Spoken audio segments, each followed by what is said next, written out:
L'Assemblée a prié de se mettre debout. Nous allons lire un passage de l'Écriture que nous connaissons très bien. C'est le psaume 116. Le psaume 116.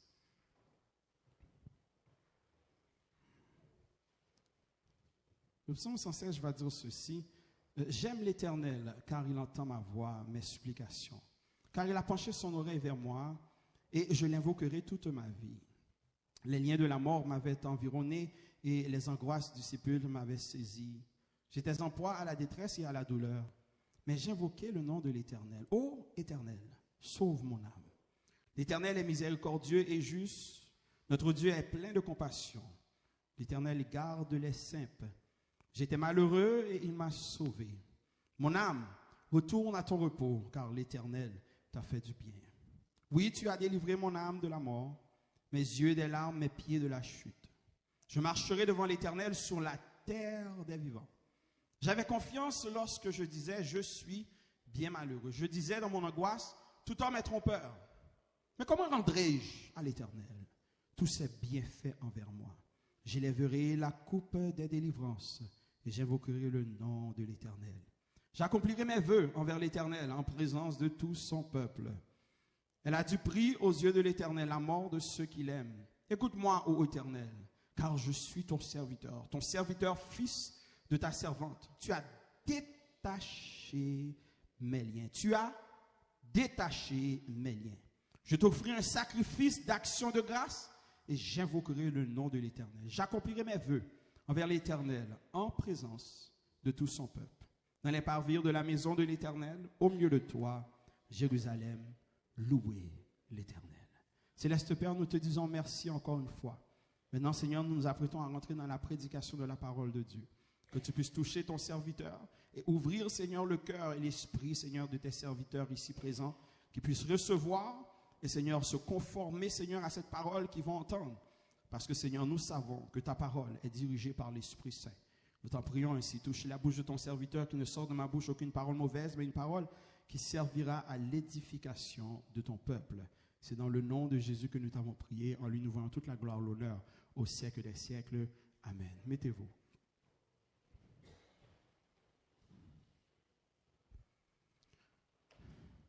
Chers frères et sœurs,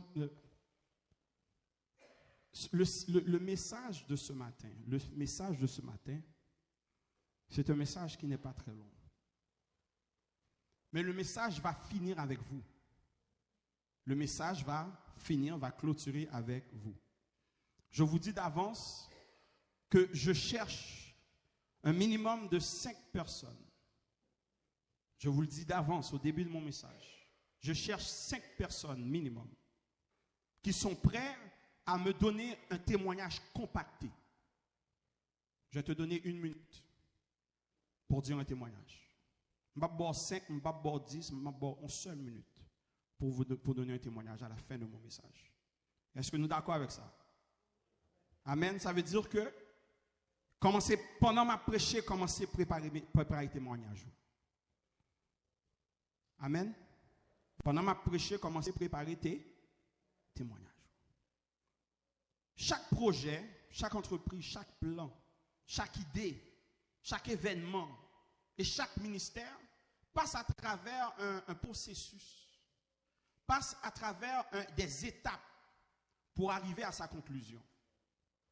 En d'autres termes, qu'est-ce que j'essaie de vous dire? On retrouve dans toute chose que nous accomplissons des étapes. Des étapes. Et qu'est-ce que cela veut dire?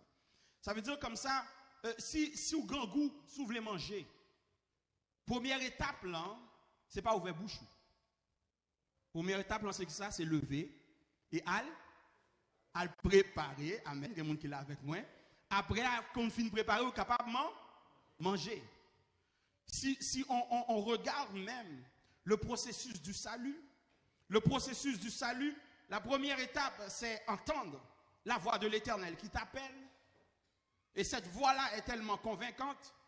La deuxième étape, c'est de reconnaître cette voix-là et maintenant de te conformer à la voix et dire comme ça, oui, Seigneur, j'entends ta voix qui m'appelle. La troisième étape du salut, c'est pas juste dire oui, mais c'est d'accepter, amen. C'est de confesser. Il ne peut pas avoir de salut sans confession. Est-ce que quelqu'un qui suit moi? Ça veut dire comme ça, c'est bien beau de venir devant le trône, c'est bien beau de venir à l'autel, c'est bien beau de pleurer, c'est bien beau de se jeter à terre, c'est bien beau de faire voir à tout le monde comme ça que oh, tu as accepté le Seigneur. Cependant, s'il n'y a pas confession, il n'y a pas de salut. Peut-être que c'est la première fois que vous entendez cela, mais c'est le principe même de l'acceptation, c'est le principe même du salut. Il faut dire oui, il faut accepter que nous sommes pécheurs, il faut confesser ses péchés, non pas à l'homme, mais confesser ses péchés à l'Éternel des armées, montrant comme ça ta position de pécheur. Et la quatrième étape, c'est le salut, c'est-à-dire cette nouvelle naissance, cette nouvelle créature, ce nouveau royaume que nous rentrons, un royaume que nous rentrons avec ses règles, non pas les règles que nous voulons imposer au royaume, mais des règles qui sont déjà établies dans le royaume. Il n'existe pas de projet sans processus. L'Éternel lui-même, lors de la création de la terre, il a pris son temps maintenant pour ériger une formule. Il n'a pas, l'Éternel aurait la capacité de claquer ses doigts et maintenant tout vient à l'existence. C'est-à-dire le soleil, c'est-à-dire la nuit, c'est-à-dire le jour, c'est-à-dire la lune, c'est-à-dire l'homme, c'est-à-dire les animaux. Mais on voit comme ça dans le processus de la Genèse, le processus de la création de la terre a été fait en 7 étapes. Alors tout ce qui se fait passe à travers un processus. Chers frères et sœurs, j'aimerais vous dire comme ça ce matin que même notre processus de délivrance, même notre délivrance passe à travers un processus. Qui me dit ça encore pour capable comprendre? Même ta délivrance, ça passe à travers un processus. Une étape, des étapes devrais-je dire. Des étapes que l'Éternel nous montre, qui ne fait rien à travers des étapes, même quand il vient te délivrer, il y a des étapes qui doivent passer. Suive-moi. Le psaume 116 semble, pour plusieurs, accorder ce psaume-là à David. À cause, quand tu prends en relation le psaume 18, verset 4, lorsque la parole de Dieu va dire comme ça, les liens de la mort, dans psaume 118, verset 4, les liens de la mort m'avaient environné et les torrents de la destruction m'avaient épouvanté. Ça nous montre comme ça un parallèle avec le psaume 116, le verset 3 qui dit, les liens de la mort m'avaient environné et les angoisses du sépulcre m'avaient saisi. On voit un parallèle ici. Et on peut continuer.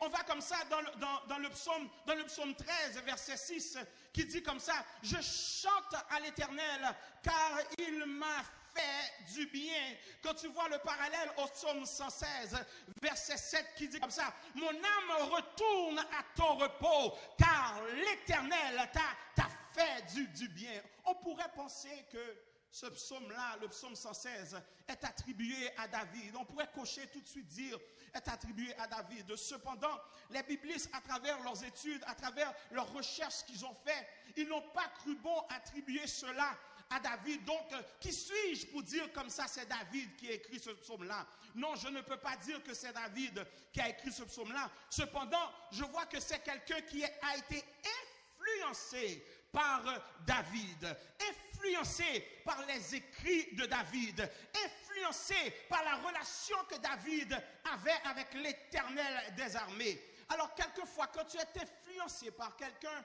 maintenant, quand tu parles, tu te retrouves à parler presque semblable à cette personne-là.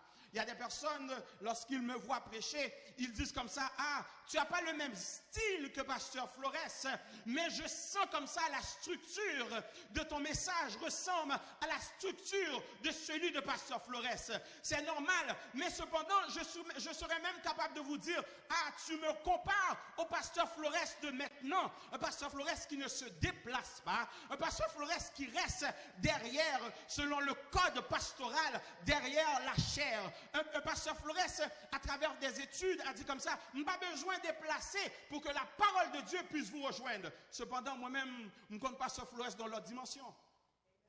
Amen. Moi-même, je ne compte pas pasteur Flores dans leur dimension. Moi-même, je ne compte pas pasteur Flores dans Sainte-Catherine, qui a marché dans l'église là. Amen. Et puis quand je me vois en train de prêcher, je me rappelle, j'étais dans une réunion ministérielle, et puis mon père était en train de dire, ou même vous marchez trop. Et puis, je m'a dit rien. Et puis un ancien qui dit, ah, et ou même, ou pas de compte marcher.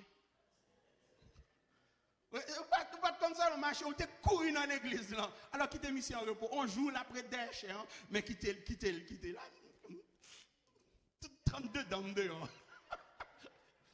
Alors quand on est influencé par quelqu'un, on voit comme ça les traces de la personne. Cet auteur-là a été influencé par les écritures de David. Alors c'est pour cela, lorsqu'il se présente, lorsqu'il commence le psaume, il commence le psaume avec presque l'impression, avec l'identité presque de David. Pourquoi je dis l'identité de David? Lorsque tu lis le psaume 103, David commence avec la première personne du singulier. Il dit comme ça, mon âme bénis l'Éternel, que tout ce qui est en moi bénisse son Saint-Nom. On voit un parallèle même par rapport au psaume 103 de David. Cependant, on ne peut pas s'asseoir et dire comme ça définitivement que ce psaume-là appartient à David.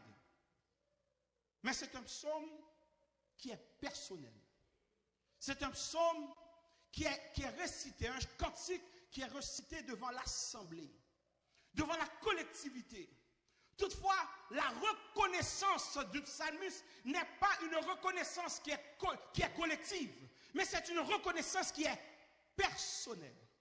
C'est une reconnaissance qui, maintenant, sa bénédiction, sa délivrance, c'est une délivrance personnelle. Tout le monde est capable de bénir, tout le monde est capable de délivrer, mais délivrance pas blanc, amen, les différents. Même si que je suis dans l'assemblée avec tout le monde et chaque personne reçoit leur bénédiction, chaque personne reçoit leur délivrance. Délivrance pas non, les différents.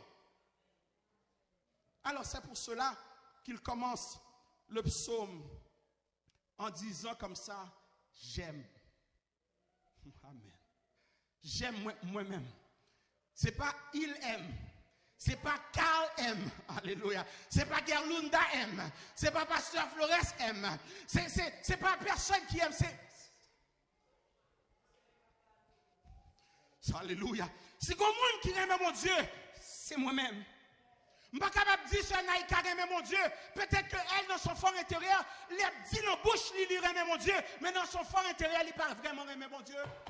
Est-ce qu'il y a quelqu'un qui est avec moi? Il ne témoigne pas pour quelqu'un d'autre, mais son témoignage est pour lui. Alléluia. Combien de monde qui aime mon Dieu ici là? Si vous avez qui aime mon Dieu, campez sous pied et criez, j'aime l'Éternel. Alléluia. Criez en deuxième fois, j'aime l'Éternel. En troisième fois, j'aime l'Éternel.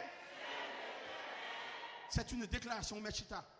C'est une déclaration personnelle, une déclaration maintenant qui s'enlève de la collectivité. Une déclaration, même si qu'elle est en présence d'une assemblée, même si qu'elle est en présence d'une multitude, il s'extériorise. Pourquoi? Parce que maintenant, il ne veut pas dire comme ça, nous aimons l'Éternel. Pourquoi? Parce que il y a des gens qui là dans l'église, ils n'ont pas converti, même s'il y a pris cette scène.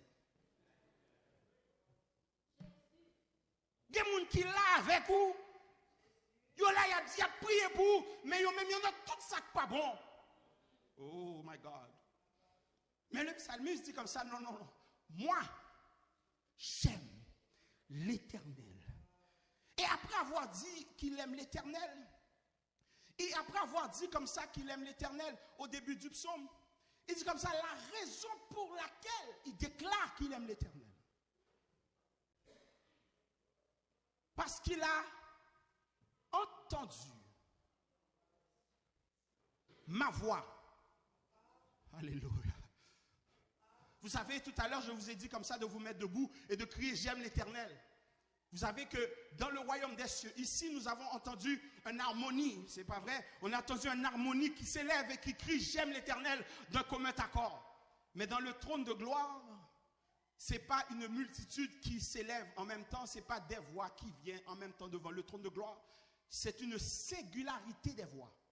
Ça veut dire comme ça, ce sont les voix distinctes. Alléluia. Ça veut dire tout à l'heure, quand vous vous êtes levé et vous avez crié j'aime l'Éternel, l'Éternel a entendu la voix de Gerlinda séparée de la voix de Frère du Verseau. Alléluia. Amen. Il a entendu la voix de Frère du Carmel séparée de la voix de Frère Eddy. Oh. Il entend ma voix séparée de la voix de mon Père. Parce que dans nos voix, maintenant, il se penche. Amen. Parce que l'entente maintenant passe dans une autre dimension. Lorsque le psalmiste va dire, il penche. Il a penché. Il a prêté une attention. Alléluia. Il prête en attention. Est-ce qu'il y a des gens qui sont là avec moi? Il prête en attention pas particulière. À ma voix. À ta voix. À nos voix individuellement. Pas à nos voix collectivement. Oh my God. Vous n'avez pas compris. C'est que l'Éternel, moi je vous entends de façon collective. Mais l'Éternel prend la collectivité et les sépare. Parce que dans le cri de j'aime l'Éternel, il y a un j'aime l'Éternel, Seigneur. Quand j'aime l'Éternel, m'a passé dans la misère. Quand j'aime l'Éternel avec un sourire. Quand j'aime l'Éternel avec une émotion. Quand j'aime l'Éternel avec une adoration. Quand j'aime l'Éternel avec un louange. Il y a un tout type de j'aime l'Éternel. Cependant, je vous ai dit d'entrée de jeu qu'il existe à votre délivrance, il existe à votre délivrance des étapes. Quelles sont ces étapes-là? J'ai compté 7 étapes pour arriver à la délivrance. La première, c'est l'adversité. Vous pouvez écrire, la première étape de la délivrance, c'est de l'adversité, c'est l'épreuve. L'épreuve que nous rencontrons. L'épreuve, est-ce la maladie? Est-ce les persécutions? Dans le cas du psalmiste, on sent comme ça que l'épreuve, c'est la mort. L'épreuve, on la voit arriver. Cependant, la deuxième étape, c'est la prise de conscience maintenant que tu es dans une épreuve. Parce que quand l'épreuve arrive, tu ne réalises pas tout le temps que tu es dans une épreuve. Est-ce qu'il y a quelqu'un qui est là avec moi? Quand l'épreuve arrive, quand tu commences à tousser, ou pour qu'on connaisse qui en pleure, là, son petit bagage, tout petit. Et après, tu as la prise de conscience maintenant que tu es dans l'épreuve. La prise de conscience après quelque temps. On n'est pas certain de savoir qu'est-ce qui se passe, où et comment, dans quelle épreuve que le psalmiste se trouve. Mais on sait comme ça qu'il est dans une épreuve qui a un lien direct avec la mort. La troisième étape, c'est le sentiment maintenant qui vient nous habiter dans l'épreuve. Qu'est-ce que tu veux dire par là? Le sentiment qui vient t'habiter dans l'épreuve. Il y a des personnes, leur premier sentiment quand ils sont face à une épreuve, c'est le désespoir. C'est abattu. C'est baisser la tête. C'est pourquoi moi? J'ai appris à ne pas dire ça à l'Éternel, pourquoi moi? Pasteur, pourquoi? Parce que si une épreuve m'arrive, il n'y a aucune épreuve que l'Éternel permet qui t'arrive que tu n'as pas la capacité, l'énergie, la force de pouvoir surmonter. Vous ne pouvez pas comprendre.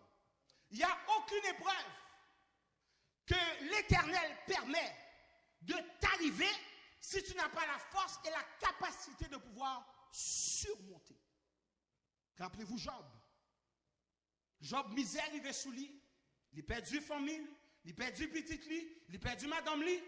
Mais cependant, il reconnaît la grâce de l'Éternel. Le deuxième sentiment qui peut nous accaparer, c'est la peur. La peur. Parce que dans l'épreuve maintenant, vous pensez qu'on va mourir dans le film, non? C'est pas vrai? Combien de gens qui pas déjà pensé ça? Ah bon, t'en m'rivé. Je ne pas peur la mort, mais t'en m'rivé. Semblable à Josaphat. Josaphat, quand il apprend comme ça la multitude nombreuse qui s'avance contre lui, la parole va nous dire comme ça, dans sa frayeur, dans sa peur, alléluia, dans sa peur, maintenant la peur, il le met de côté, et puis là, on empile l'Éternel pour invoquer le nom de l'Éternel. Le troisième sentiment qui peut nous habiter, c'est une confiance. C'est la foi. La foi dans ton Dieu, l'espérance dans ton Dieu maintenant, qui est un Dieu que malgré le déluge qui peut arriver dans ta vie, l'Éternel reste toujours assis sur son trône. Problème en haut, bon Dieu chita. Problème en bas, bon Dieu chita. Petit problème, bon Dieu chita. Gros problème, bon Dieu chita. La quatrième étape, quand tu es dans l'épreuve, c'est maintenant l'étape que vous mettez genoux à terre. C'est pas vrai? En tant que chrétien, en tant que croyant, vous mettez genoux à terre. Et maintenant, tu commences à invoquer le nom de l'Éternel. Si nous retournons dans ce psaume-là, on voit comme ça, il dit comme ça au verset 2, car il a penché son oreille vers moi, et je l'invoquerai toute ma vie. Je l'invoquerai toute ma vie, c'est-à-dire comme ça, initialement, il avait déjà commencé à l'invoquer. Est-ce que vous suivez moi?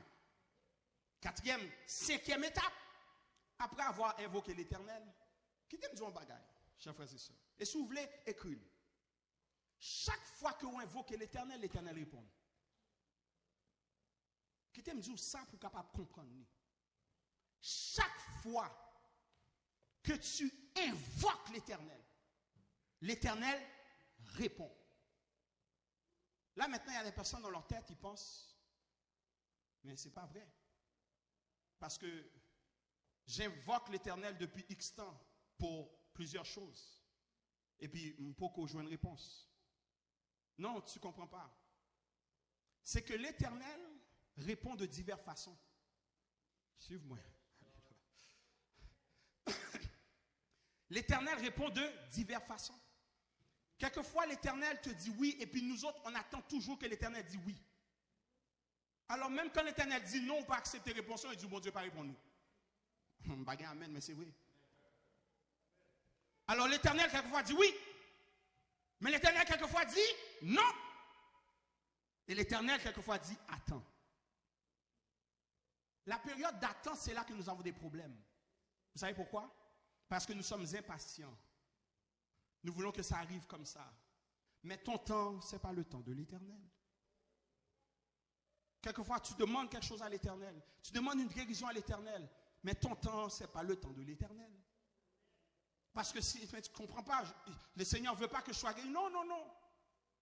L'Éternel, s'il dit, ou à mourir.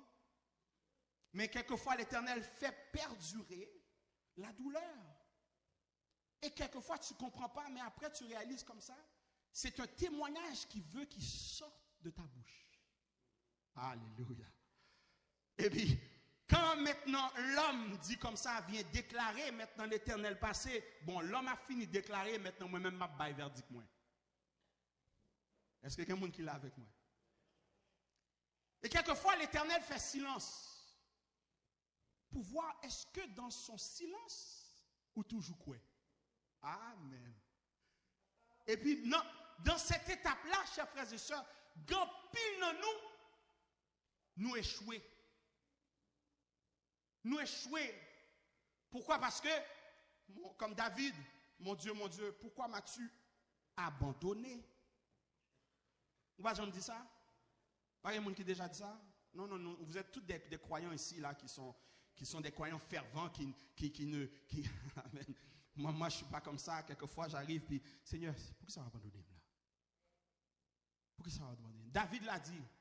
Moi aussi, quelquefois, on se retrouve acculé auprès du mur, et puis on sent comme ça que l'Éternel nous a abandonné. Même si qu'après, on se reprend pour dire comme ça, non, Seigneur, nous ne connaissons pas abandonner, oui. Parce que si tu as abandonné, je ne suis pas capable de dire ou abandonner. Amen. Après la prière, c'est la réponse. La cinquième étape, c'est la réponse. La réponse, c'est la délivrance de l'Éternel. C'est pourquoi ça, le verset 6 va dire comme ça, l'Éternel garde les saints.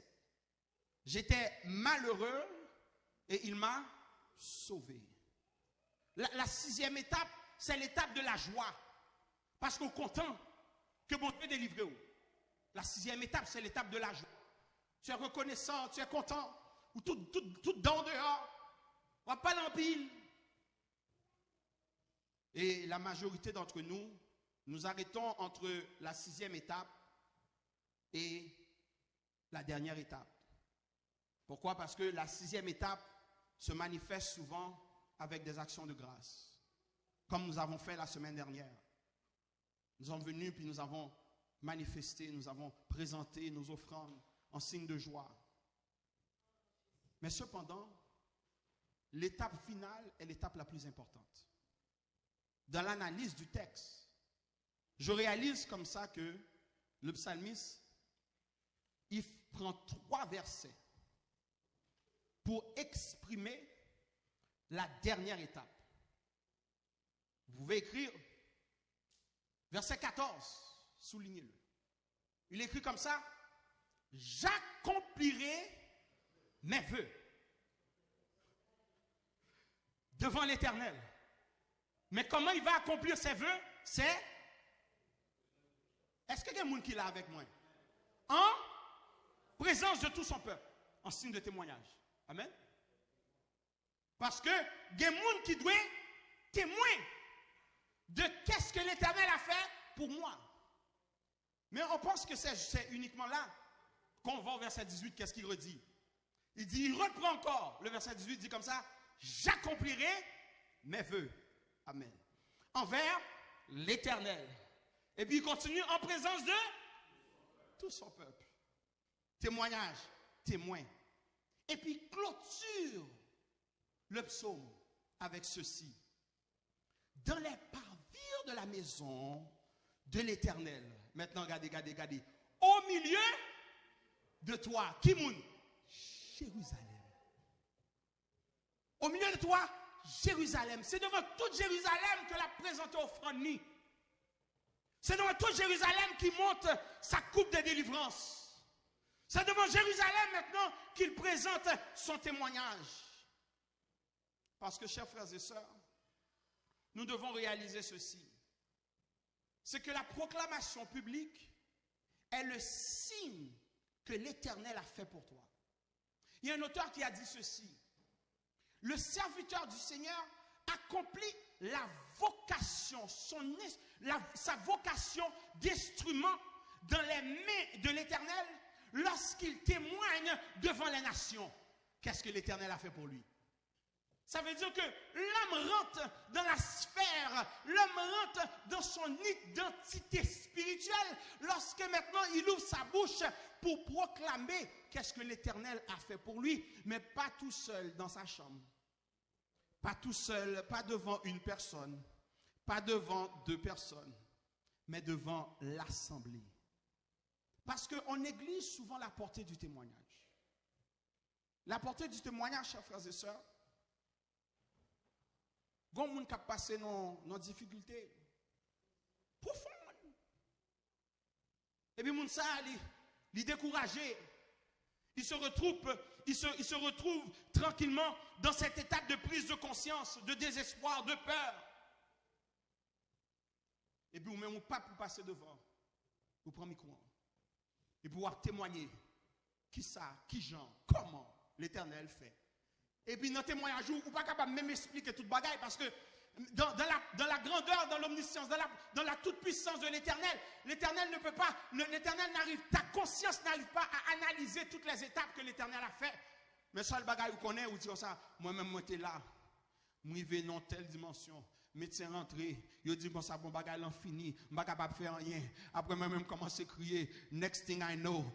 Je vois comme ça que le médecin revient, me dit comme ça, bon tu vas revenir après combien de temps? Ensuite quand tu reviens, ils font les analyses. Après, ils disent comme ça, bon il faut refaire d'autres analyses. Tu comprends pas, tu es couché sur ton lit, tu commences à gratter ta tête. Tu comprends pas, ta femme est là, fait les 100 pas, tes enfants font les 100 pas, toute l'église est en train de prier. Et puis ensuite, le médecin médecin revient. Le médecin dit comme ça, monsieur, madame, je ne comprends pas. Mais l'étape initiale avait montré que tu avais un cancer au niveau du cerveau. Mais on a refait 2, 3 analyses. Et puis on a cherché côté cancer en passé, côté tumeur en passé. Nous pas capables de joindre ni. Mais toi, tu sais comme ça que le nom de l'Éternel a parlé. Que le nom de l'Éternel a parlé. Alors pendant que tu es en train de dire cela, voilà que quelqu'un qui se retrouve, qui avait appris une mauvaise nouvelle et qui a accepté la mauvaise nouvelle sans que l'Éternel n'a pas parlé. Et puis il lui tendait au abat et témoignage. Et puis découragement changé en la foi. Alléluia. Découragement, désespoir, peut changer maintenant en une foi certaine. C'est comme ça, si l'Éternel l'a fait pour un tel,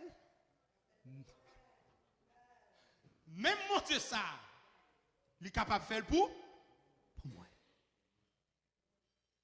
J'ai fini.